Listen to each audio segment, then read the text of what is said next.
بسم الله الرحمن الرحيم.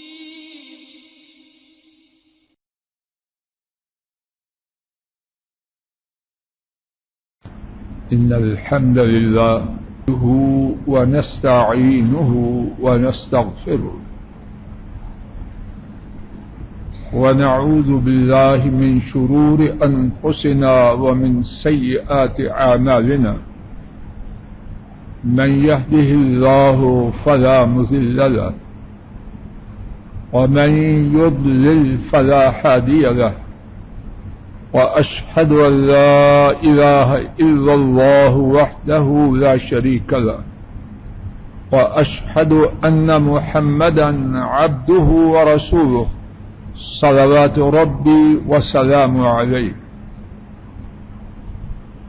أما بعد فإن خير الحديث كتاب الله وخير الهدي هدي محمد صلى الله عليه وسلم وشر الأمور محدثاتها وكل محدثة بدعة وكل بدعة ضلالة وكل ضلالة في النار.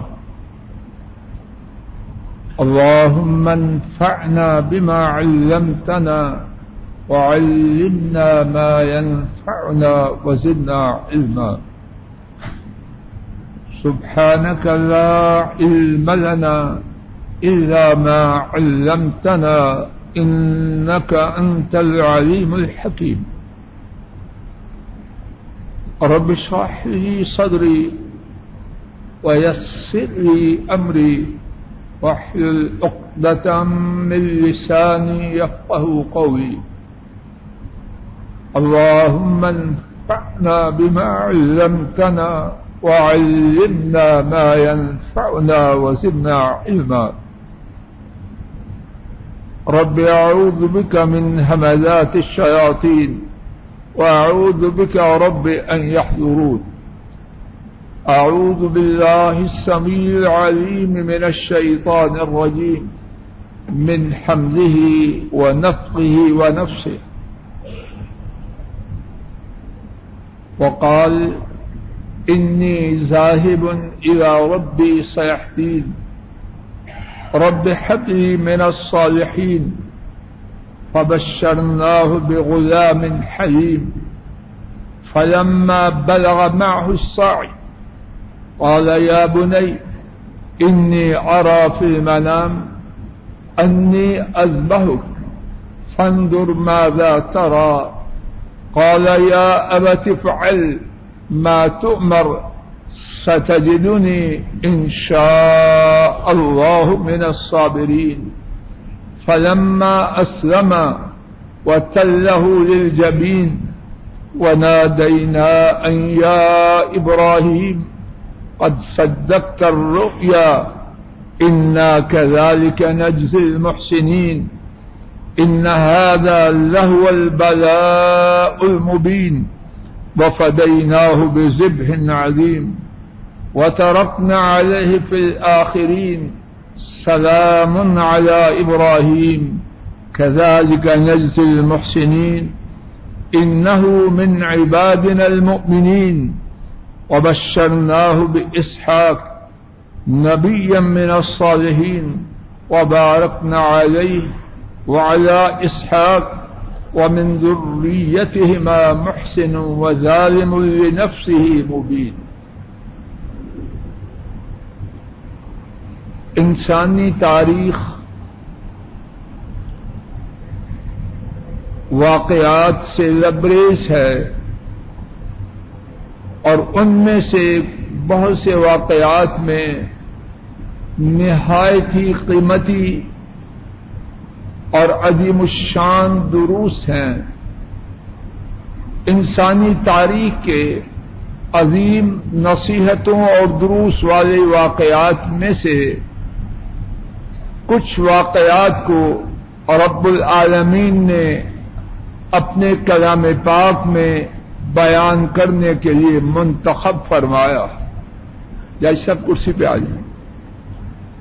انہی واقعات میں سے ایک بے مثال واقعہ کہ ایک اللہ والا اللہ کی رضا کے لیے بڑھاپے میں ملے ہوئے اپنے معاون اور مددگار بیٹے کو ذبح کرنے کے امتحان میں داخل ہوتا ہے، اور اللہ کے فضل و کرم سے اس امتحان سے سرخرو، سرفراز اور سربلند ہو کے نکلتا ہے۔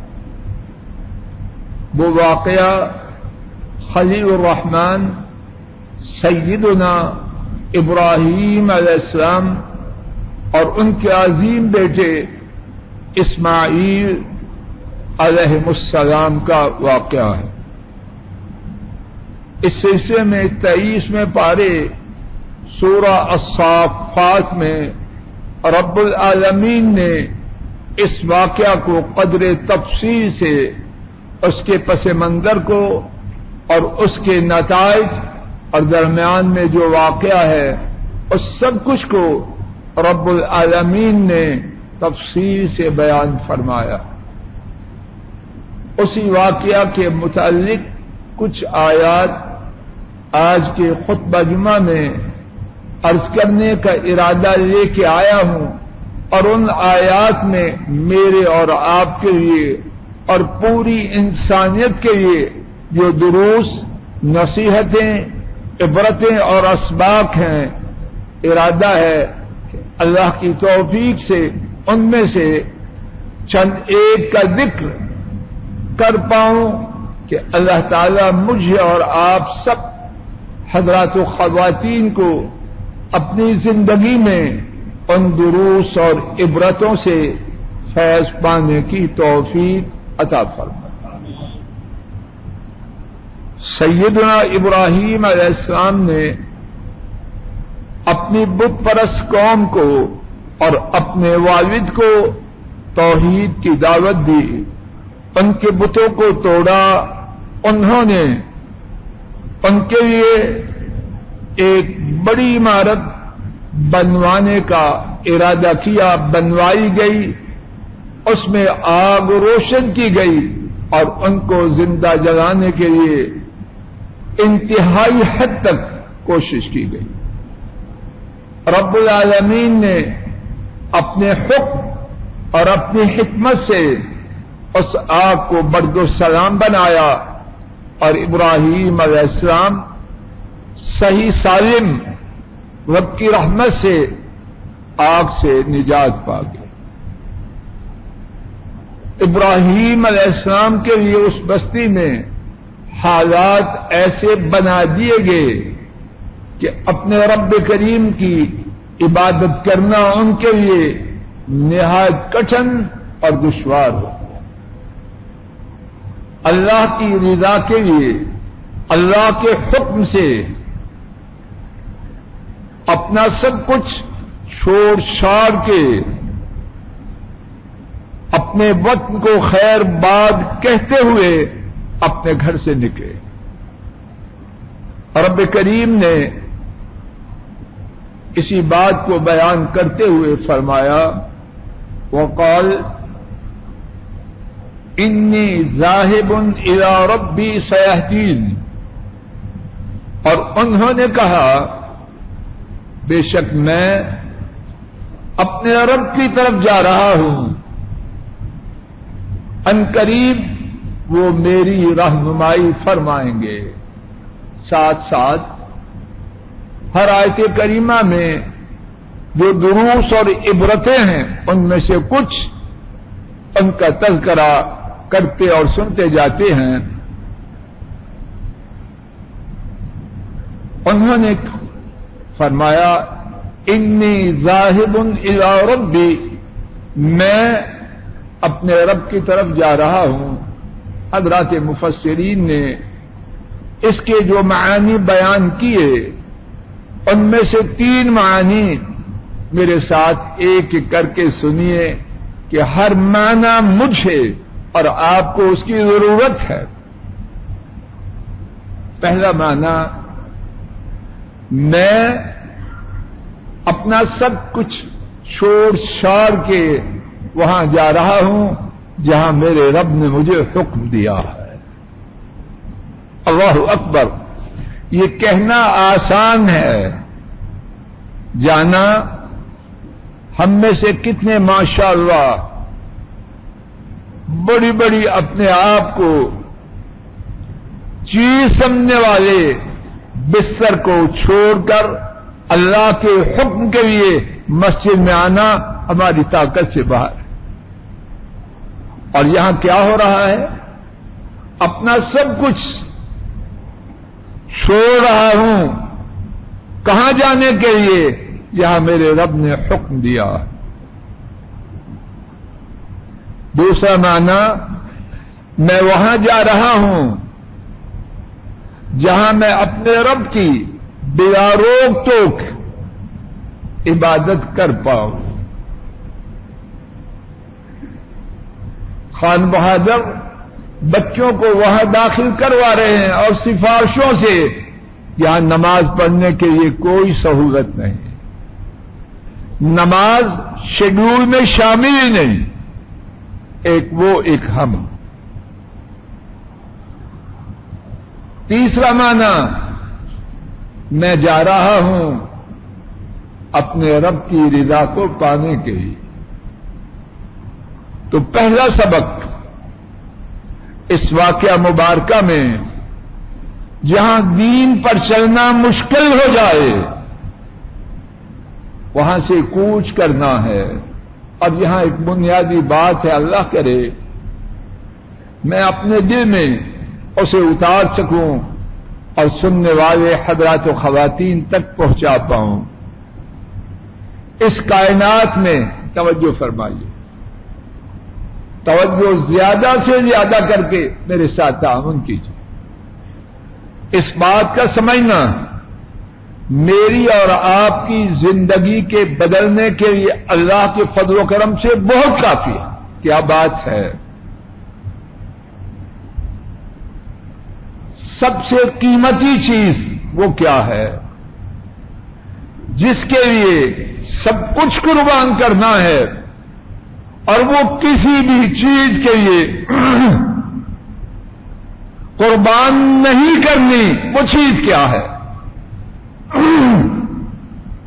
ہم میں سے ہر ایک شخص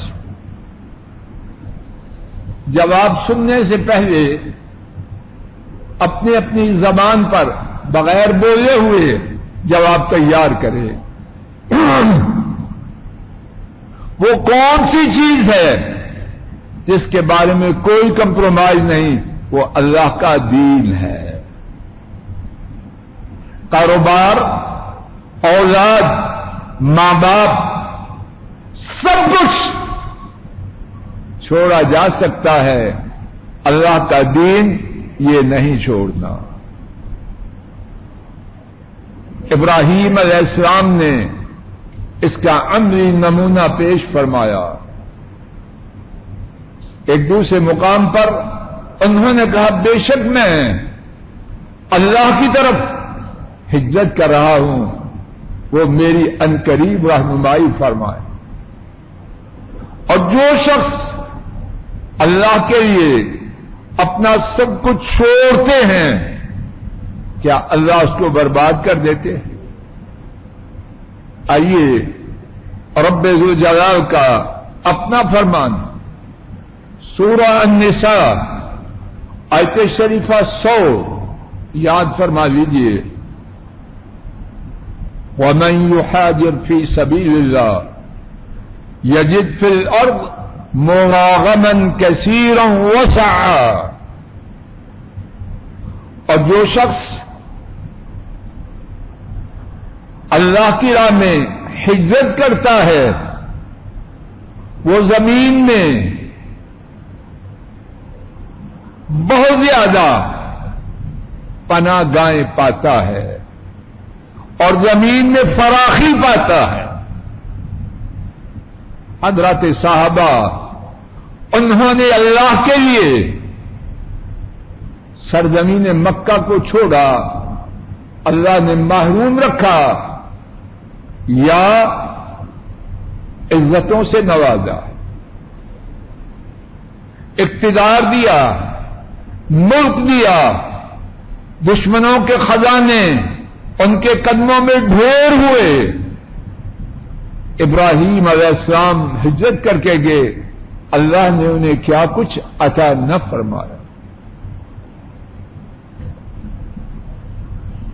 دوسری بات، وقال انی ذاہب الی ربی،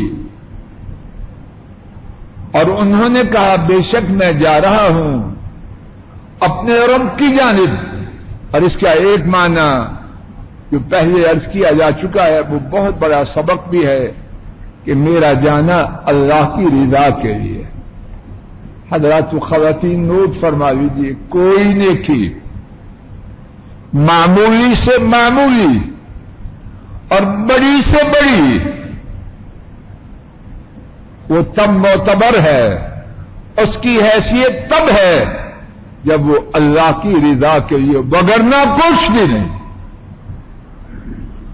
امام نسائی رحمہ اللہ نے حضرت ابو امامہ رضی اللہ تعالی عنہ سے روایت کیا، نبی محترم صلی اللہ علیہ وسلم نے فرمایا ان اللہ تعالی لا يقبل من العمل الا ما كان له خالصا وابتغي به وجهه.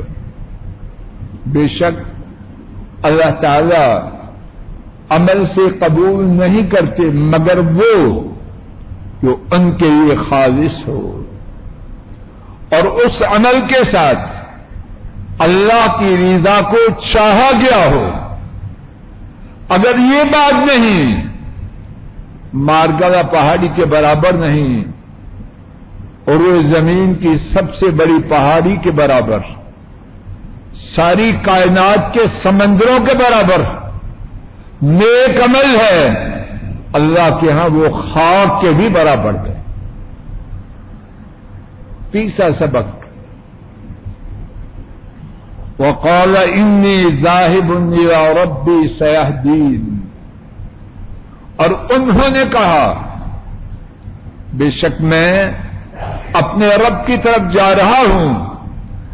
اب رب کی طرف جا رہا ہوں، کون میری مدد کرے گا؟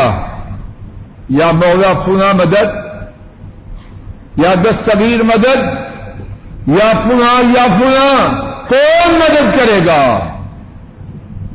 انہ سیہدین، یقیناً وہ عنقریب میری رہنمائی کرے گا، مجھے ہدایت دے گا. نوٹ فرما لیجیے، یہ عقیدہ کا ایک لازمی جز ہے کہ اللہ کے سوا کوئی ہدایت دینے والا نہیں، نہ دنیا میں نہ آخرت میں، نہ دینی معاملات میں نہ اخروی معاملات میں.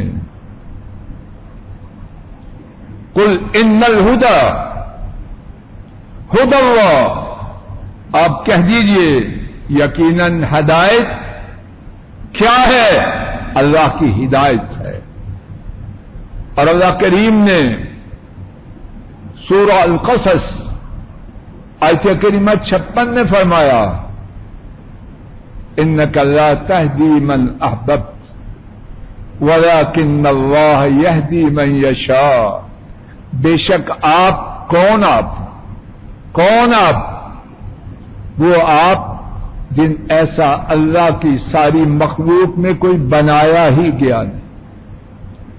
وہ آپ عرش والے رب کے بعد اس کائنات میں سب سے بڑے. اللہ کریم نے کیا فرما رہے ہیں؟ انک لا تہدی، یقیناً آپ ہدایت نہیں دے سکتے. من احببت، جس کو آپ پسند کریں. اگر آپ کے ہاتھ میں ہدایت ہوتی، محترم ابو طالب لا الہ الا اللہ پڑھے بغیر دنیا سے روانہ ہو جاتے. اگر کسی کے ہاتھ میں ہدایت ہوتی، ابراہیم علیہ السلام کے ابا آذر شرک کی حالت میں مرتے کہ ابراہیم علیہ السلام کو ان کے لیے مغفرت کی دعا سے بھی روک دیا جائے. اگر ہدایت کسی کے ہاتھ میں ہوتی تو سیدنا نوح علیہ السلام، ان کی بیوی اور ان کا بیٹا دونوں شرک کی حالت میں مرتے۔ انک لا تہدی من احببت ولکن اللہ یہدی من یشاء۔ آپ جس کو چاہیں ہدایت نہیں دے سکتے، لیکن اللہ جسے چاہیں اسے ہدایت دے۔ ابراہیم علیہ السلام کیا کہہ رہے ہیں؟ سیہدین، ان قریب کون ہدایت دے گا؟ نوح علیہ السلام، بابا آدم؟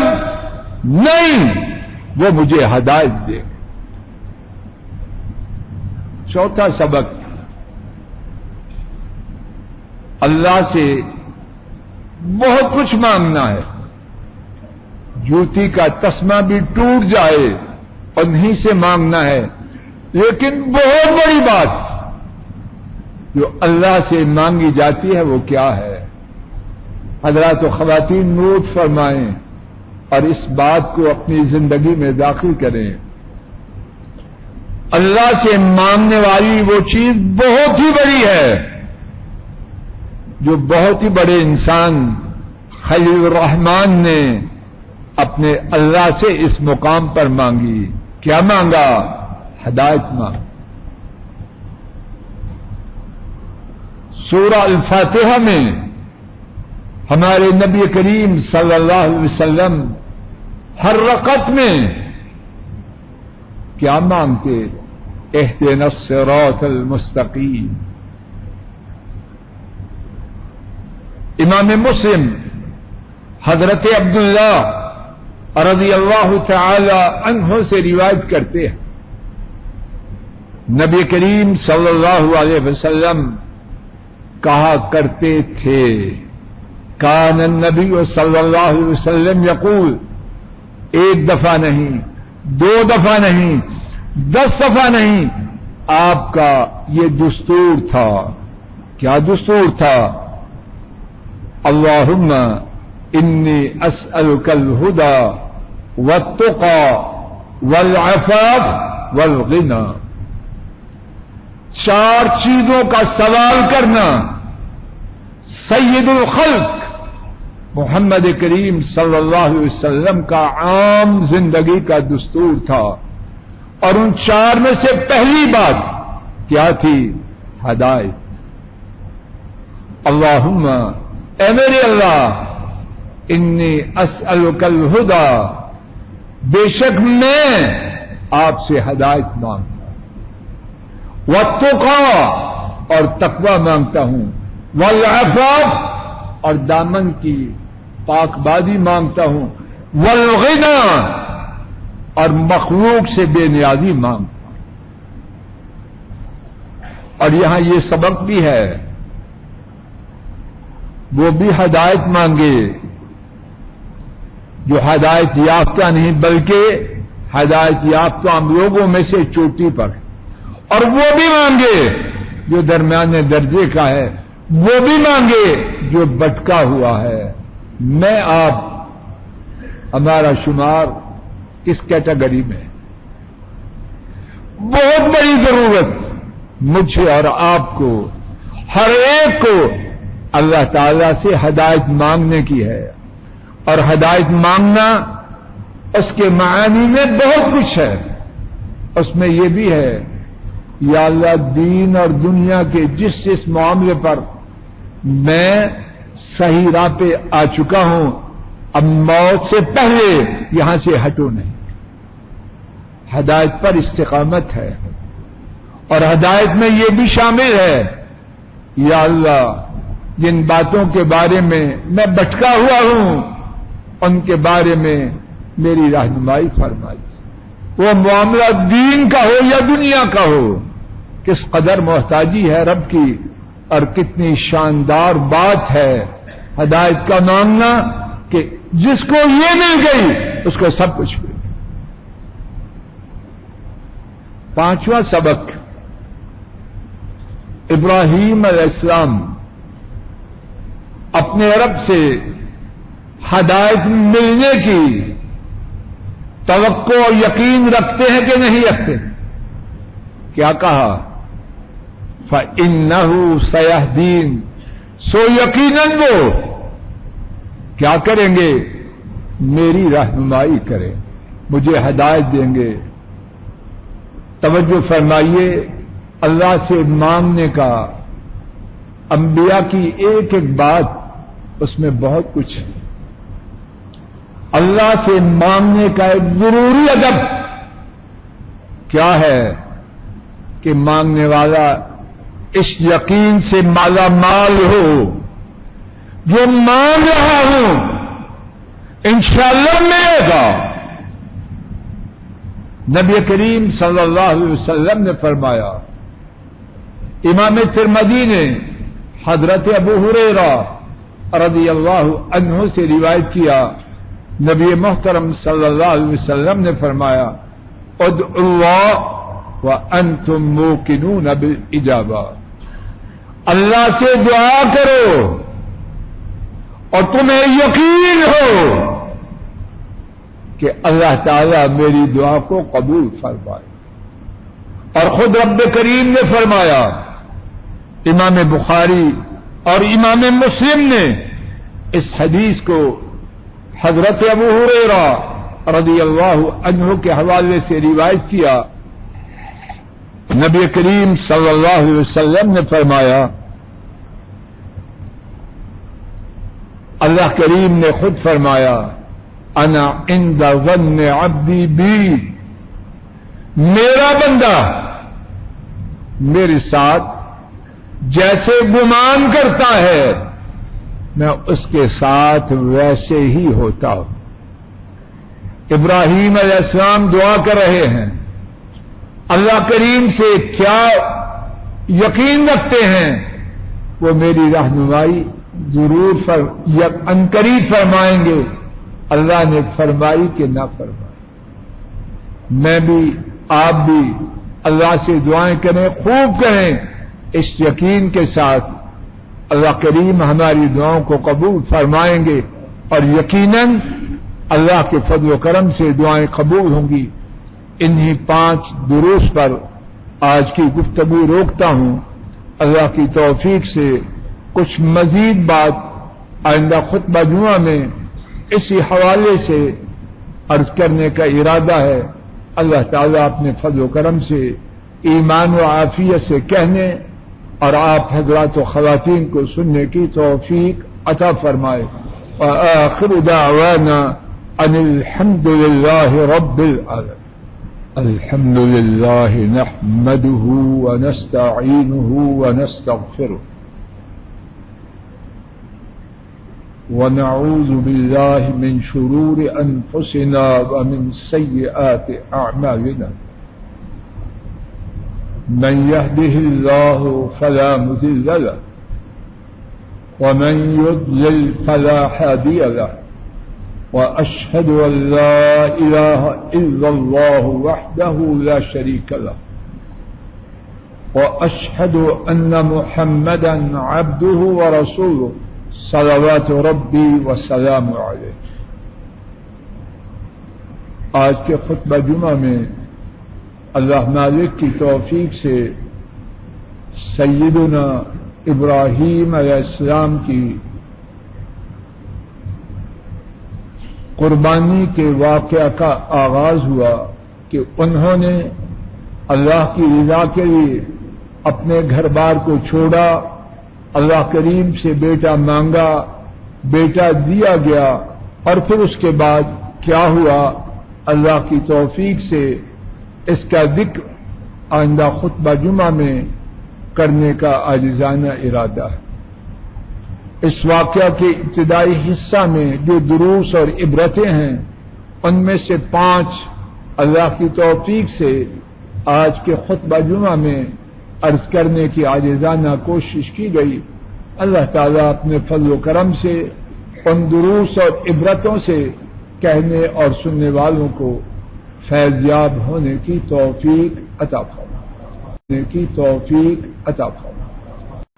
السلام علیکم ورحمۃ اللہ۔ یہ ڈاکٹر فضل الہی صاحب کا آفیشیل یوٹیوب چینل ہے، اس کو لائک، سبسکرائب اور شیئر کریں اور بیل آئیکن پریس کریں تاکہ نئے آنے والی ویڈیوز کا نوٹیفیکیشن آپ کو موصول ہو سکے۔ جزاکم اللہ خیر۔